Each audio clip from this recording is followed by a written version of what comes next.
నమస్తే, welcome to Ayushman భవ. Breast cancer అంటే ఏంటి? బ్రెస్ట్ క్యాన్సర్ రావడానికి గల కారణాలేంటి? బ్రెస్ట్ క్యాన్సర్ ఉన్నవాళ్ళు తీసుకోవాల్సిన జాగ్రత్తలేంటి? బ్రెస్ట్ క్యాన్సర్ సమస్యలకి చికిత్సా విధానాలపై వివరించేందుకు మనతో పాటు స్టూడియోలో ఉన్నారు Medicover hospitals consultant, radiation oncologist doctor Kavitha Uppala. వారితో మాట్లాడి చాలా విషయాలు తెలుసుకుందాం. Hello doctor. హలో అండి. ముందుగా బ్రెస్ట్ క్యాన్సర్ లేదా సర్వైకల్ క్యాన్సర్ ఎందుకు వస్తుంది అనే దగ్గర నుండి స్టార్ట్ చేద్దాం. సో మీరు అడిగిన క్వశ్చన్కి చెప్పాలంటే ఫస్ట్ బ్రెస్ట్ క్యాన్సర్ గురించి మాట్లాడతాను. సో బ్రెస్ట్ క్యాన్సర్కి మల్టిపుల్ రిస్క్ ఫ్యాక్టర్స్ ఉంటాయి. మల్టిపుల్ అంటే ఫస్ట్ ఫ్యామిలీ హిస్టరీ తీసుకుంటే వాళ్ళ మదర్కి కానీ మదర్ సిస్టర్స్కి కానీ లంప్ ఫామ్ అయ్యి ఆ లంప్ పెరుగుతూ ఉంటుంది. సో చాలామంది ఇగ్నోర్ చేస్తారు, ఇది మిల్క్ లంప్ అని, పాలగడ్డలు అంటారు. సో ఇలా ఇగ్నోర్ చేయటం వల్ల ఆ లంప్ పెరుగుతూ వస్తుంది. అక్కడ నుంచి చంకలో ఉన్న లింఫ్ నోడ్స్ అంటాము, ఆ లింఫ్ నోడ్స్లోకి ఈ బ్రెస్ట్ క్యాన్సర్ అనేది స్ప్రెడ్ అవుతుంది. ఫస్ట్ థింగ్ ఆ ఫ్యామిలీ హిస్టరీ చూసుకోవాలి ప్రతి ఒక్కళ్ళు. సెకండ్ థింగ్ ఏంటంటే ఈ కెరీర్ వల్ల మ్యారేజెస్ డీలే చేస్తూ ఉంటారు, పిల్లలు వద్దనుకునే వాళ్ళు ఉంటారు. సో వీళ్ళందరూ బ్రెస్ట్ ఫీడింగ్ చెయ్యరు, జరగదు. కాబట్టి అది కూడా ఒక risk factor. Plus early age అంటే మనకి ఎర్లీ ఏజ్ నుంచి వీళ్ళకి కొన్ని ప్రాబ్లమ్స్ ఉంటాయి. డక్టెక్టేజియాస్ అని చిన్న వాళ్ళల్లో చూస్తుంటాము. ఆ డక్టెక్టేజియాస్లో ఏమైనా ప్రాబ్లం ఉన్నా కూడా ఫ్రీక్వెంట్ రెగ్యులర్ స్క్రీనింగ్స్ చేయించుకోమంటాము, అదొకటి. ప్లస్ హార్మోనల్ ఇంబ్యాలెన్స్ అంటే ఎక్కువ కాలం ఓరల్ కాంట్రసెప్టివ్ పిల్స్ వాడుతూ ఉంటారు. ఈస్ట్రోజన్ వల్లనే ఇది మెయిన్ బ్రెస్ట్ క్యాన్సర్ కాజ్ అవుతుంది. కాబట్టి ఆ హార్మోనల్ పిల్స్ దేనికి వాడుతున్నారు, ఎంతకాలం వాడుతున్నారు అనేది కూడా చూసుకోవాల్సి ఉంటుంది. సో ఇవన్నీ గమనించుకుని ప్రతి ఒక్కరు రెగ్యులర్ స్క్రీనింగ్స్ చేయించుకుంటే దీన్ని మనం అరికట్టగలగడానికి ఈజీగా ఉంటుంది. ఓకే. సర్వైకల్ క్యాన్సర్ అంటే సర్వైకల్ క్యాన్సర్ అది వేరండి. యూజువల్గా సర్వైకల్ క్యాన్సర్లో ఏమవుతుందంటే హెచ్పివి, హ్యూమన్ పాపిల్లోమా వైరస్ అంటాం. ఈ వైరస్ మెయిన్ కామన్ కాజ్. ఇది మేల్స్ టు ఫీమేల్స్, ఫీమేల్ నుంచి మగవారికి అట్లా ట్రాన్స్మిట్ అవుతుంటుంది, సెక్షువల్లీ ట్రాన్స్మిటెడ్ రూట్. సో దీనికి మనకి ఇప్పుడు చాలా ట్రీట్మెంట్స్ అందుబాటులో ఉన్నాయి.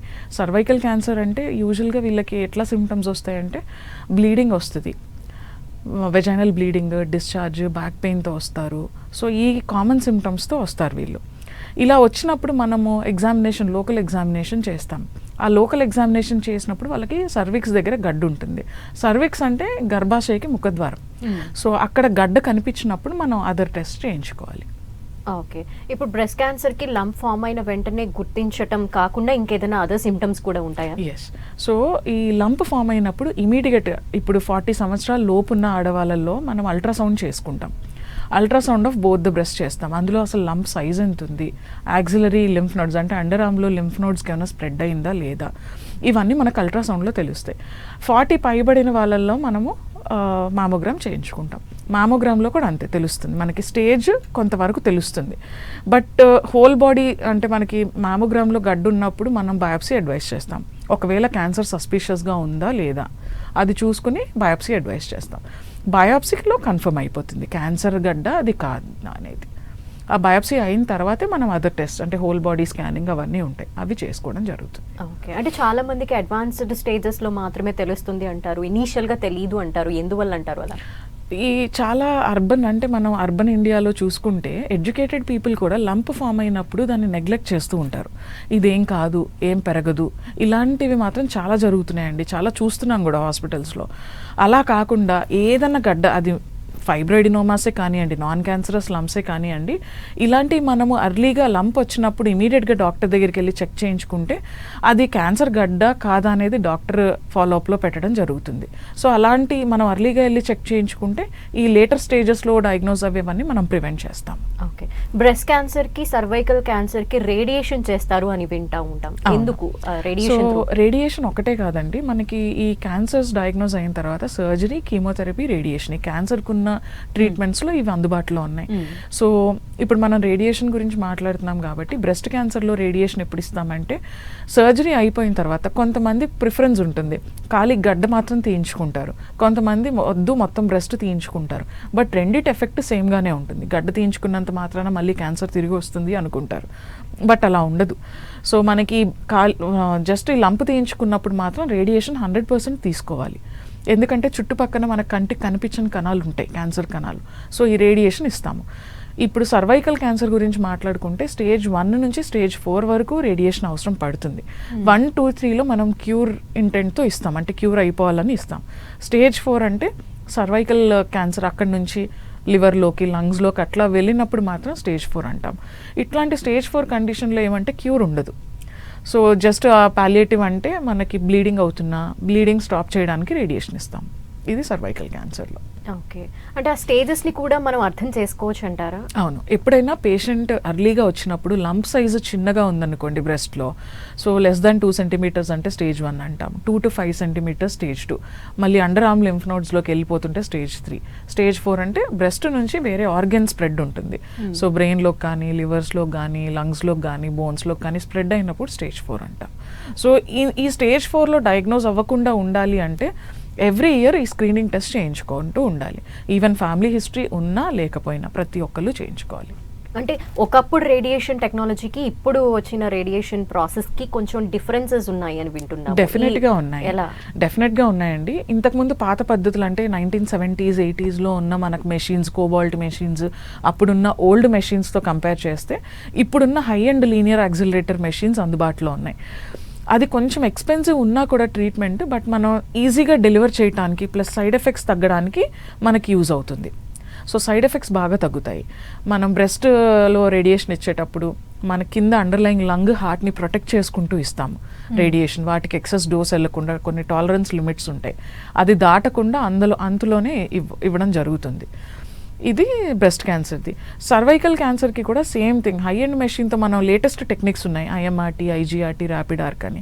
ఇలాంటి టెక్నిక్స్ వాడుకున్నప్పుడు ఏమవుతుందంటే మనం సర్వైకల్ క్యాన్సర్ యూట్రస్కి ముందు యూరినరీ బ్లాడర్ ఉంటుంది, మనం యూరిన్ వెళ్ళే యూరినరీ బ్లాడర్, అండ్ వెనకాల రెక్టమ్ ఉంటుంది స్టూల్ పాస్ చేసేది. ఈ రెండిటికి కూడా ఎక్కువ డోస్ వెళ్ళకుండా సర్వైకల్ క్యాన్సర్స్లో ఈ హై అండ్ టెక్నిక్స్తో మనకి బాగా యూజ్ అవుతుంది, ఎక్కువ సైడ్ ఎఫెక్ట్స్ రాకుండా. ఓకే, ఇప్పుడు ఈ రేడియేషన్ తర్వాత ఎలా ఉంటారు అంటే పేషెంట్ దీన్ని తట్టుకోగలరా? పెయిన్ఫుల్ ప్రాసెస్ అని కూడా అంటూ ఉంటారు. అవునండి. సో రేడియేషన్ అంటే ఏం లేదు, అదేమి షాక్ ట్రీట్మెంట్ అని చాలా మందికి అపోహ ఉంటుంది. సో అదేమి షాక్ ట్రీట్మెంట్ కాదు. అంటే మనం ఇచ్చేది హై ఎనర్జీ ఎక్స్రేస్ మాత్రమే. నార్మల్గా చెస్ట్ ఎక్స్రే తీసుకున్నప్పుడు ఎలా ఉంటుంది అలాగే ఉంటుంది. పేషెంట్ వెళ్ళి పడుకుంటారు కౌచ్ మీద, మెషిన్ లీనియర్ యాక్సిలరేటర్ మెషిన్ మాత్రం వాళ్ళ చుట్టూతో మేము చేసిన ప్లాన్ డెలివర్ చేస్తూ 360 degreesలో పేషెంట్ చుట్టూ తిరుగుతూ డెలివర్ చేస్తుంది రేడియేషన్. వాళ్ళకేం పెయిన్ ఉండదు, మెషిన్ టచ్ అవ్వదు. సో ఈజీ ట్రీట్మెంట్ అండి, డైలీ 10 minutes ట్రీట్మెంట్ ఉంటుంది, అంత మాత్రమే. ఓకే, అంటే స్టేజ్ 1 నుండి కూడా ఎందుకు రేడియేషన్ ఇవ్వాలంటారు? అంటే దాన్ని ఇంకేమన్నా అదర్ ట్రీట్మెంట్స్ త్రూ తగ్గించుకునే ఆప్షన్ ఉండదా అసలు? స్టేజ్ 1లో కొంతవరకు మనం రేడియేషన్ అవాయిడ్ చేసుకోవడం జరుగుతుంది. ఎలాంటి కండిషన్స్లో అంటే ఇందాక నేను చెప్పినట్టు మొత్తం బ్రెస్ట్ రిమూవ్ చేసేసినప్పుడు తర్వాత సర్జరీ తర్వాత వచ్చే రిపోర్ట్లో రిస్క్ ఫ్యాక్టర్స్ ఏమైనా ఉంటే రేడియేషన్ అడ్వైస్ చేస్తాం. ఇలాంటి వాళ్ళకి ఏం రిస్క్ ఫ్యాక్టర్స్ లేవు అంటే మనం అవాయిడ్ చేసుకోవచ్చు. స్టేజ్ 2 నుంచి 4 వరకు రేడియేషన్ అవసరం పడుతుంది. ఖచ్చితంగా వాళ్ళకి ఆ లంప్ సైజ్ పెరిగేటప్పటికి రిస్క్ ఫ్యాక్టర్స్ ఉంటాయి. ఏదో ఒక రిస్క్ ఫ్యాక్టర్స్ ఆ సర్జరీ అయిన తర్వాత కనిపిస్తాయి మనకి. సో అందులో మనం రేడియేషన్ అడ్వైస్ చేస్తాం.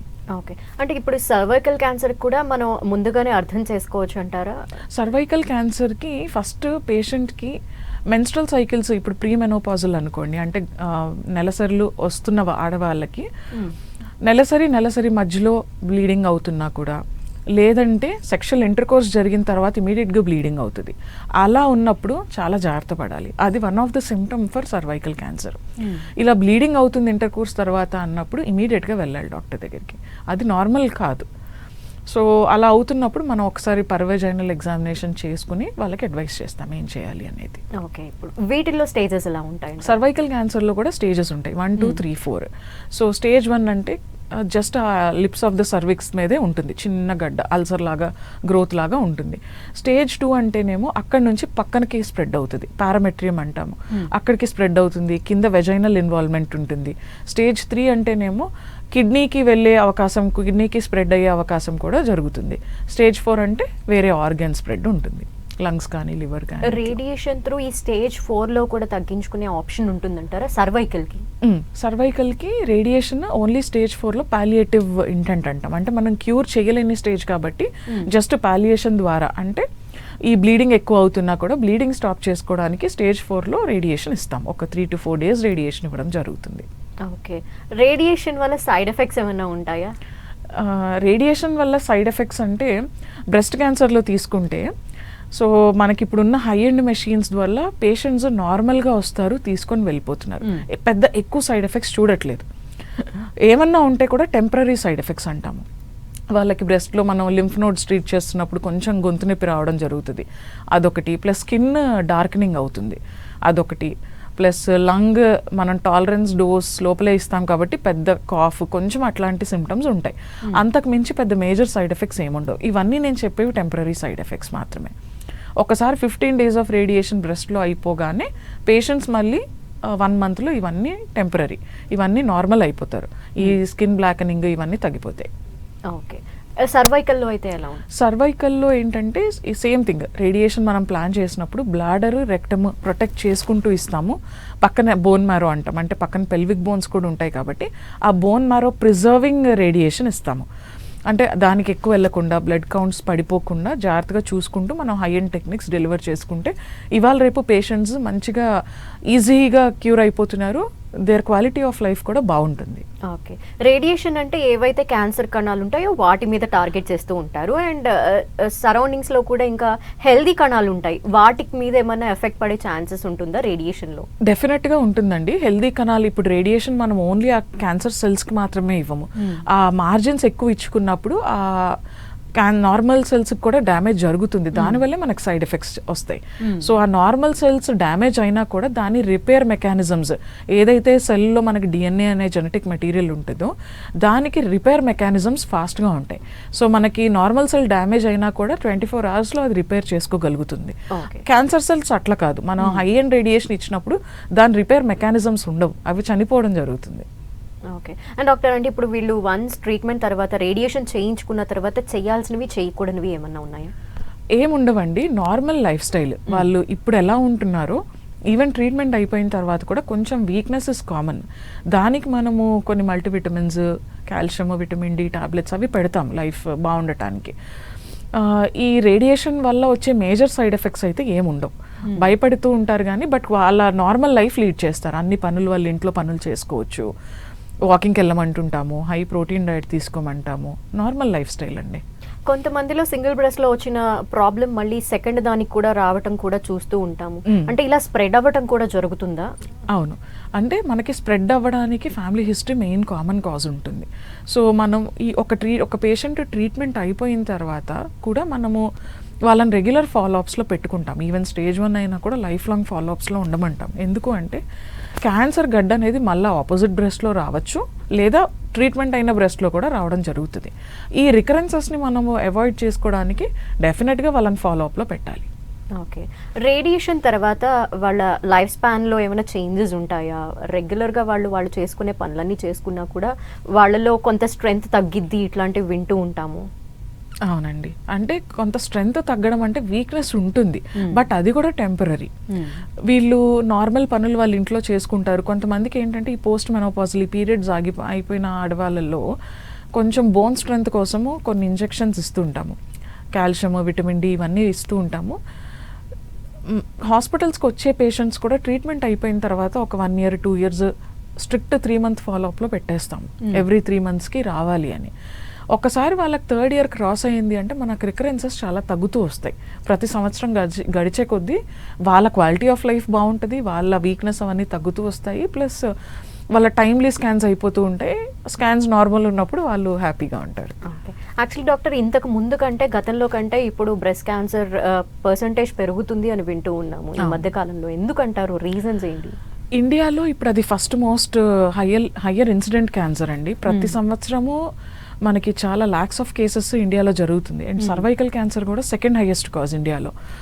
సో ఇది వరల్డ్ డేటా కూడా చూసుకుంటే ఈ 2 టాప్లోనే ఉంటున్నాయి. అన్ఫార్చునేట్లీ ఇది 2 క్యాన్సర్లు ఆడవాళ్ళలోనే వస్తున్నాయి. అందుకనే ఏం చెప్తామంటే ప్రతి ఒక్కళ్ళు మన ఫ్యామిలీ హిస్టరీ ఉన్నప్పుడు భయపడకుండా, లంప్ డయాగ్నోజ్ అయినప్పుడు వరీ అవ్వకుండా, చాలామంది యంగ్ ఈ సాఫ్ట్వేర్ ఎంప్లాయీస్ కూడా చూస్తుంటాను పరిగెత్తుకుంటూ పాపం టెన్షన్ పడుతూ వస్తుంటారు. సో అల్ట్రాసౌండ్, సింపుల్ అల్ట్రాసౌండ్ స్కాన్తో మనం ఎంతో డయాగ్నోజ్ చేసుకోవచ్చు దాన్ని. నార్మల్ లంప్ అయితే టెన్షనే ఉండదు. 3 months 6 monthస్కో వాళ్ళని ఫాలోఅప్లో పెడుతూ ఉంటాం. అదైనా సైజ్ పెరుగుతుందా, సైజ్ పెరుగుతుంది అంటే సర్జరీ చేయించుకోమని చెప్తాం.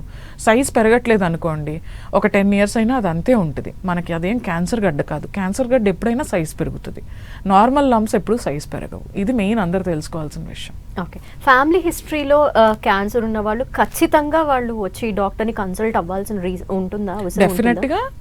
డెఫినెట్గా డాక్టర్ని కన్సల్ట్ అయ్యి అసలు ప్రికాషన్స్ ఎట్లా తీసుకోవాలి, మనం స్కాన్స్ ఎంత టైమ్లీ ఇంటర్వెల్లో చేయించుకోవాలి అనేది డాక్టర్ని కన్సల్ట్ అయితే చెప్తాము. అంటే కొంతమందిలో అసలు ఏ సిమ్టము ఉండకపోవచ్చు, బట్ సడన్గా వాళ్ళు క్యాన్సర్ సెకండ్ స్టేజో లేదంటే అడ్వాన్స్ స్టేజెస్లోనూ ఉన్నాము అంటారు. అంటే దానికి రీజన్ ఏమై ఉండొచ్చు? సో ఇట్లాంటి వాళ్ళకి నేను చెప్పేది ఏంటంటే, ఫ్యామిలీ హిస్టరీ ఉన్నప్పుడు ఇమీడియట్గా మనం డాక్టర్ దగ్గరికి వెళ్ళి కన్సల్ట్ అవ్వాలి, అల్ట్రాసౌండ్ మ్యామోగ్రామ్ చేయించుకోవాలి. ఇంకొంతమందిలో ఎలా ఉంటుందంటే, ఈవెన్ లంప్ ఉండదు, బట్ చిన్న లంప్స్ అంటే సెంటీమీటర్ కన్నా తక్కువ ఉన్న లంప్స్ ఉంటాయి. అలాంటి వాళ్ళకి హై రిస్క్ కేసెస్లో ఎంఆర్ఐ కూడా చేస్తాం, ఎంఆర్ఐ ఆఫ్ ది బ్రెస్ట్ కూడా చేస్తాము. వాళ్ళకి ఈ సెంటీమీటర్ కన్నా తక్కువ ఉన్న లంప్స్లో మాత్రం మనం ఇమీడియట్గా క్యాచ్ చేయగలుగుతాం ఎంఆర్ఐలో. సో అలాంటి వాళ్ళలో మనం బయాప్సీ చేసుకోవడం జరుగుతుంది. ఓకే, అంటే ఎర్లీ స్టేజెస్లోనే గుర్తించి వాళ్ళు ట్రీట్మెంట్ లేదంటే రేడియేషన్ ఇలాంటివి చేయించుకోవటం వల్ల వాళ్ళకి లైఫ్ స్పాన్ పెరగడం లేదంటే వాళ్ళ డెఫినెట్గా క్యూర్ అయిపోయే ఛాన్సెస్ ఉంటాయి. మనం ప్రతి ఇయర్ మనకు లంప్ లేకపోయినా స్క్రీనింగ్స్ చేయించుకుంటున్నాం అనుకోండి, మనకు అది అంటే లంప్ డయాగ్నోజ్ మనకి అందులో అల్ట్రాసౌండ్ డిటెక్ట్ చేసే టైంలోనే మనం దాన్ని పట్టుకున్నప్పుడు అది స్టేజ్ 1 అనుకోండి, సర్వైవల్ రేట్స్ చాలా ఎక్కువ ఉంటాయి. నార్మల్ లైఫ్ ఇంకా నార్మల్ పర్సన్ ఎట్లా ఉన్నాడో అట్లానే ఉంటుంది. సో 95% సర్వైవల్ ఉంటుంది స్టేజ్ 1లో. ఒక్కొక్క స్టేజ్ గడిచే కొద్దీ మనకు సర్వైవల్ తగ్గిపోతూ వస్తుంది. సో అందుకనే ప్రతి ఒక్కళ్ళు స్క్రీనింగ్స్కి చాలా ప్రాధాన్యత ఇవ్వాలి. అంటే కొంతమందిలో కొన్ని కేసెస్ మనం చూస్తూ ఉంటాము, వాళ్ళలో ఏ సిమ్టము ఉండదు, వాళ్ళకి ఫ్యామిలీ హిస్టరీలో కూడా ఎక్కడ క్యాన్సర్ ఉన్న దాఖలాలు కూడా ఉండవు, సడన్ గా వాళ్ళు క్యాన్సర్ బారిన పడ్డాము అని చెప్తూ ఉంటారు. ఇప్పుడున్న అర్బన్ సిటీస్ లో ఆడవాళ్ళు కూడా స్మోకింగ్ ఎక్కువ చేస్తున్నారు, ఆల్కహాల్ ఎక్కువ తాగుతున్నారు. సో ఇట్లాంటి వాళ్ళకి క్యాన్సర్స్ వచ్చే రిస్క్ ఎక్కువ ఉంటుంది. ఒకప్పుడు అంటే ఆడవాళ్ళు అసలు ఇలాంటి హ్యాబిట్స్ ఏమి ఉండేది కాదు. వాళ్ళ పనులు వాళ్ళు చేసుకుంటారు, అన్నీ బాగుండేవి, స్క్రీనింగ్స్ చేయించుకోకపోయినా లైఫ్ స్టైల్ బాగుండేది. ఇప్పుడు లైఫ్ స్టైల్ బాగుండట్లేదు. సో ఇలాంటి స్మోకింగ్ వల్ల కూడా మనకి మేజర్ ఈ రిస్క్ అనేది ఉంటుంది. సో ప్రతి ఒక్కళ్ళు 25 years దాటిన వాళ్ళు ఫ్యామిలీ హిస్టరీ ఉంటే ఖచ్చితంగా అల్ట్రాసౌండ్స్ చేయించుకోవాలి. టిల్ 40 ప్రతి ఇయర్ చేయించుకోవాలి. 40 దాటిన వాళ్ళు ప్రతి ఒక్కళ్ళు మ్యామోగ్రామ్కి ఇంపార్టెన్స్ ఇవ్వాలి. ఓకే, అంటే పీసీఓడి అనేది కూడా సర్వైకల్కి ఏమన్నా వన్ ఆఫ్ ద రీజన్ అయ్యే ఛాన్సెస్ ఉన్నాయంటారా? లేదంటే పీసీఓడి అనేది ఓవేరియన్ క్యాన్సర్కి కొంచెం రిస్క్ ఉంటుంది, బట్ పీసీఓడి సర్వైకల్కి రిలేషన్ ఉండదండి. సర్వైకల్ క్యాన్సర్కి వచ్చే రిస్క్ వల్ల మనకి హెచ్పివి వైరస్ వల్లనే ట్రాన్స్మిషన్ జరుగుతుంది. 98% ఆఫ్ ద క్యాన్సర్స్ ఈ హ్యూమన్ ప్యాపిలోమా వైరస్ వల్లే వస్తాయి. సో దీనికి మనకు వ్యాక్సిన్స్ అందుబాటులో ఉన్నాయి. సో 9 సంవత్సరాలు దాటిన అమ్మాయిలు అబ్బాయిలు అందరూ ఈ వ్యాక్సిన్ వేయించుకోవాలి. కొత్త వ్యాక్సిన్స్ వచ్చేసినాయి, అంటే లేటెస్ట్ ఒక 10-15 సంవత్సరాల క్రితం ఉన్న వ్యాక్సిన్స్ లేవు. ఇప్పుడు మంచి లేటెస్ట్ వ్యాక్సిన్స్ అందుబాటులో ఉన్నాయి. ప్రతి ఒక్కళ్ళు 15 సంవత్సరాల లోపు అమ్మాయిలు అబ్బాయిలు అందరూ వేయించుకోవాలి. 2 doses సరిపోతుంది. 15 years దాటిన వాళ్ళందరికీ 3 doses కావాలి. 3 doses వేయించుకోవాలి. ఓకే, బ్రాకీథెరపీ అని వింటున్నాం సర్వైకల్ క్యాన్సర్ కోసం, దీని గురించి కూడా ఒకసారి. సో బ్రాకీథెరపీ అంటే ఇప్పుడు నేను ఏదైతే చెప్పానో ఎక్స్టర్నల్ బీమ్ రేడియేషన్ మెషిన్ చుట్టూతో తిరిగి డెలివర్ చేస్తుందో అది అయిపోయిన తర్వాత 25 days అయిపోయిన తర్వాత మనం ఈ సర్వైకల్ బ్రాకీథెరపీకి పేషెంట్ని తీసుకుంటాం. ఈ బ్రాకీథెరపీ అంటే ఏం లేదు, చిన్న మెషిన్ ఉంటుంది గామామెడ్ అని. ఆ మెషిన్ మనం పేషెంట్ అప్లికేటర్స్ పెడతాము. సర్విక్స్ క్యాన్సర్ అయితే సర్విక్స్లోకి ఒక స్టీల్ రాడ్ లాగా అప్లికేటర్స్ ఉంటాయి. ఆ అప్లికేటర్స్ పేషెంట్లోకి పెట్టి దాన్ని కొన్ని కెథెటర్స్ ద్వారా ఈ మెషిన్కి కనెక్ట్ చేసి అప్పుడు ట్రీట్మెంట్ టైంలో ఎవరు ఉండరు, ఓన్లీ పేషెంట్ మెషిన్ ఉంటుంది. మెషిన్ నుంచి సోర్స్ డైరెక్ట్గా పేషెంట్ ఆ అప్లికేటర్స్లోకి వెళ్ళి డెలివర్ చేస్తుంది రేడియేషన్. ఇది కూడా సింపుల్ ట్రీట్మెంట్ అండి. వీక్లీ వన్స్ ఇస్తాము ఫర్ 3 weeks. 3 weeksలో ట్రీట్మెంట్ కంప్లీట్ అయిపోతుంది. వీక్లీ వన్స్ ఎవ్రీ మండే అట్లా షెడ్యూల్ చేసుకోవచ్చు పేషెంట్ కన్వీనియన్స్ బట్టి. సో ఈ ఎక్స్టర్నల్ రేడియేషన్ అయిపోయిన తర్వాత ఈ brachytherapy only cervical and uterine endometrial క్యాన్సర్స్లో మాత్రమే ఇస్తాం. ఓకే, రేడియేషన్ థెరపీకి దీనికి ఏంటి డిఫరెన్స్? ఎట్లా? ఎక్స్టర్నల్ బీమ్ రేడియేషన్ అంటే మనకి మెషిన్ డెలివర్ చేస్తుంది కదా, అది మొత్తం మనం ఇచ్చిన క్యాన్సర్కి పక్కనున్న లింఫ్ నోడ్స్కి అంతా మనం బయట నుంచి వచ్చే రేడియేషన్ అది. ఇదేంటంటే బ్రాకీథెరపీ లోపల ఇంటర్నల్ రేడియేషన్, ఓన్లీ ట్యూమర్కి మాత్రమే రెస్ట్రిక్ట్ చేస్తాం. దీనికి ఎక్కువ సైడ్ ఎఫెక్ట్స్ అంటే పక్కన ఆర్గన్స్కి రేడియేషన్ వెళ్ళడం జరగదు. సో మనకి లిమిటెడ్గా మనం పెట్టే ప్లేస్లోనే రేడియేషన్ డెలివర్ అవుతుంది కాబట్టి దీనికి సైడ్ ఎఫెక్ట్స్ కంపారిటివ్గా తక్కువ ఉంటాయి. ఓకే. అండ్ ఆడవాళ్ళలో ఇంకా ఎక్కువగా చూసే క్యాన్సర్స్ టైప్స్ ఏమున్నాయి doctor? So breast cervical most common మనం చెప్పుకున్నట్టు. సో ఇంకా వేరే క్యాన్సర్స్ ఏంటంటే లంగ్ క్యాన్సర్ ఒకటి వస్తుంది, లంగ్ ఒకటి, కోలాన్ క్యాన్సర్స్, ఇవన్నిటికీ మనకి మీరు డాక్టర్ని కన్సల్ట్ అయితే కొన్ని క్యాన్సర్ స్క్రీనింగ్ ప్యానల్ టెస్ట్ ఉంటాయి. ఇందాక నేను చెప్పినట్టు బ్రెస్ట్ క్యాన్సరే తీసుకుంటే బ్రెస్ట్ క్యాన్సర్లో కూడా ఈ ఫ్యామిలీ హిస్టరీ వాళ్ళకి ఒక జెనెటిక్ టెస్టింగ్ ఉంటుంది, BRCA1 BRCA2 అని. ఆ జెనెటిక్ సింపుల్ బ్లడ్ టెస్ట్ అండి అది చేయించుకుంటే మీకు ఆ జీన్ పాజిటివ్ ఉందో లేదో తెలుస్తుంది. సో అలా పాజిటివ్ ఉందనుకోండి మేము కొన్ని ప్రికాషన్స్ చెప్తాము. అంటే ప్రొఫైలాక్టిక్గానే మనము ముందుగానే వాళ్ళకి ఏమవుతుందంటే లైఫ్లో 80 to 90% ఖచ్చితంగా జీన్ పాజిటివ్ ఉన్న వాళ్ళకి క్యాన్సర్ వచ్చే రిస్క్ ఉంటుంది. సో ఖచ్చితంగా వస్తుంది వాళ్ళ లైఫ్ టైంలో. అలాంటి వాళ్ళకి ముందుగానే బ్రెస్ట్ తొలగించడము, కొన్ని హార్మోనల్ టాబ్లెట్స్ మీద పెట్టడము, ఇలాంటివి ప్రికాషన్స్ ఇస్తాం. కొంతమందికి బ్రెస్ట్ లమ్స్ చూస్తూ ఉంటారు బ్రెస్ట్ మీద, అవి మీరు చెప్పినట్టు మిల్క్వి కావచ్చు, లేదంటే క్యాన్సర్ రిలేటెడ్. అంటే ఎలా డిఫరెన్షియేట్ చేసుకోవచ్చు అంటారు? మనకి ఇందాక నేను చెప్పినట్టు ఈ చిన్న లమ్స్ కానీ కొంతమంది స్కిన్ మీద కూడా ఏమైనా ఉన్నా కూడా భయపడుతుంటారు. లంప్ ఎప్పుడు బ్రెస్ట్ లోపల ఫామ్ అవుతుంది, స్కిన్ మీద కనిపించేవన్నీ మనకి క్యాన్సర్స్ కాదు. సో ఈ లోపల లంప్ ఫామ్ అయినప్పుడు లేదా డక్టెక్టేజియాస్ ఉన్నప్పుడు ఏదైనా మనకు అల్ట్రాసౌండ్లో తెలిసిపోతుంది.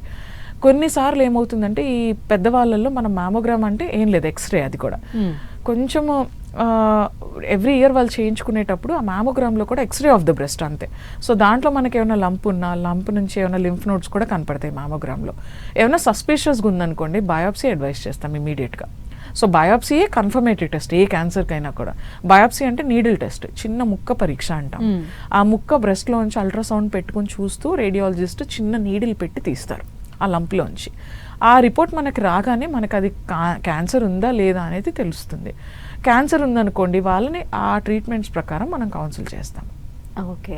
అంటే ఇంకా ఒక బ్రెస్ట్ నుండి ఇంకో బ్రెస్ట్కి పాస్ అవ్వకుండా కూడా ఇంకా దానికి ముందుగానే ఎట్లా క్యూర్ చేసుకునే పద్ధతులు ఉంటాయంటారా? Same thing. ఇప్పుడు మనం అల్ట్రాసౌండ్ కానీ మ్యామోగ్రామ్ కానీ చేస్తున్నప్పుడు 2 బ్రెస్ట్కి చేస్తాం, ఒక బ్రెస్ట్కే చేయము. ఈవెన్ ట్రీట్మెంట్ కంప్లీట్ అయిపోయిన తర్వాత కూడా వీళ్ళని ఫాలోఅప్స్లో పెట్టినప్పుడు 3 నెలలకు ఒకసారి వాళ్ళు మా దగ్గరికి వచ్చినప్పుడు వాళ్ళకి హోల్ బాడీ పెట్ స్కాన్ అంటాం. ఆ పెట్ స్కాన్లో ఒక స్కాన్లోనే అయిపోతాయి, అంతా తెలిసిపోతుంది మనకి ఏమైనా ఉన్నదా పేషెంట్కి లేదా అనేది.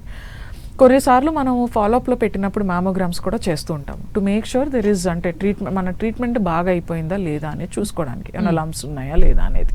సో ఇలా మనం కన్సిస్టెంట్ ఫ్రీక్వెంట్ ఇంటర్వెల్స్లో మనం ఇట్లా అల్ట్రాసౌండ్ మ్యామోగ్రామ్ చేసుకుంటూ ఉంటే మనం చాలా వరకు దీని నుంచి బయటపడడానికి ఈజీగా ఉంటుంది. మెనోపాజల్ స్టేజ్కి వచ్చిన మహిళలు తీసుకోవాల్సిన జాగ్రత్తలు ఏమన్నా చెప్పండి. మెనోపాజ్ యూజువల్గా ఈ యూట్రైన్ క్యాన్సర్స్ ఎక్కువ రిస్క్ ఉంటాయండి. So uterine cancers post menopausal bleeding అంటాం. అంటే పీరియడ్స్ ఆగిపోయిన ఆడవాళ్ళల్లో సడన్గా బ్లీడింగ్ స్టార్ట్ అవుతుంది. అలాంటి వాళ్ళు మాత్రం యూట్రైన్ క్యాన్సర్కి రిస్క్ ఉంటుంది. సో అలాంటి వాళ్ళు ఇమీడియట్గా డాక్టర్కి వెళ్ళి ట్రాన్స్ వెజైనల్ స్కాన్ అంటాము. ఒక కింద నుంచి మనకు వెజైనా నుంచి ఒక ప్రోబ్ పెట్టి చూస్తారు అసలు ఎండోమెట్రియల్ అంటే యూట్రైన్ లోపల పొర థిక్నెస్ ఎంత ఉంది అని. ఆ థిక్నెస్ మనకి ఎక్కువ ఉండకూడదు, అది ఎక్కువ ఉంది అన్నప్పుడు ఆ క్యాన్సర్ రిస్క్ ఉంటుంది. సో అలాంటి వాళ్ళలో మనం యూట్రస్ తీయించుకోమని చెప్తాం, హిస్టెక్టమీ అంటాం. సో అలాంటివి ప్లాన్ చేస్తాం. ఇప్పుడు వ్యాక్సినేషన్ అనేది ఎనీ క్యాన్సర్కి ముందుగానే తీసుకునే ఛాన్సెస్ ఉంటాయంటారా? ఓన్లీ బ్రెస్ట్ క్యాన్సర్కి మాత్రమేనా, లేదా సర్వైకల్కి ఎలాంటివి తీసుకోవాలి? ఓకే. సో వ్యాక్సిన్ అనేది ప్రస్తుతము వరల్డ్లోనే సర్వైకల్ క్యాన్సర్ ఒక్కదానికి అవైలబుల్గా ఉంది, ఇంకే క్యాన్సర్స్కి లేదు. ఎందుకంటే ప్రతి క్యాన్సర్ జెనెటికలీ మ్యూటేటెడ్ అంటాం, అంటే DNA బ్రేక్స్ వల్ల మ్యూటేషన్ జరుగుతుంది. ఇదంటే మనకి వైరస్ ద్వారా వచ్చే క్యాన్సర్ కాబట్టి మనకి ఆ వైరస్ని టార్గెట్ చేసే వ్యాక్సిన్ అవైలబుల్గా ఉంది. ప్రతి క్యాన్సర్కి లేదండి. సో ఫ్యూచర్లో వస్తుందా అంటే ఆ రీసెర్చ్ అవన్నీ మనం చెప్పలేము.